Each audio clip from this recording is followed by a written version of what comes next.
कालचा एक इन्सिडेंट सांगतो तुम्हाला. काल एरियामध्ये उभा होतो आणि एक मैत्रीण आली आणि तिने आवाज दिला.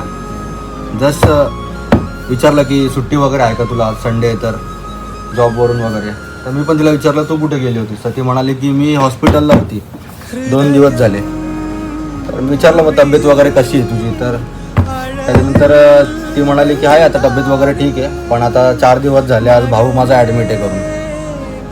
तर भाऊ ॲडमिट आहे. मग मी भावाची वगैरे तब्येत विचारली की कशी काय झालं. तर ती बोलली की असा प्रॉब्लेम झाला आहे भावाला, तर आता इथून दुसऱ्या हॉस्पिटलला न्यायचं आहे आणि डॉक्टराची अपॉइंटमेंट आहे आज करून, असं ती बोलत होती. तर ते बोलता बोलता एक सहजपणे वाक्य बोलून गेली की 3 ते 4 दिवसात बोलते यार 30 ते 40 हजार रुपये खर्च झाले करून. बोलते पप्पांनी कुठून कसे अरेंज करतात ते काय माहीत, रोज पप्पा कुठून ना कुठून पैसे आणतात ते. तर ते वाक्य इतकं मनाला लागलं, म्हणजे ते तिच्या डोळ्यामध्ये ते पेन. आणि दुसरं गोष्ट म्हणजे की एक वडील आपलं घर चालवण्यासाठी, आपल्या मुलं बाळ आणि आपलं फॅमिली चालवण्यासाठी कुठून पैशाची अरेंजमेंट करत असेल. सगळ्यात मोठा प्रश्न हा 3 ते 4 तास माझ्या डोक्यात चालू होता की कसं अरेंज करत असेल एक बाप त्याचं नातं, एक बाप त्याची रिस्पॉन्सिबिलिटी कशी निभवत असेल.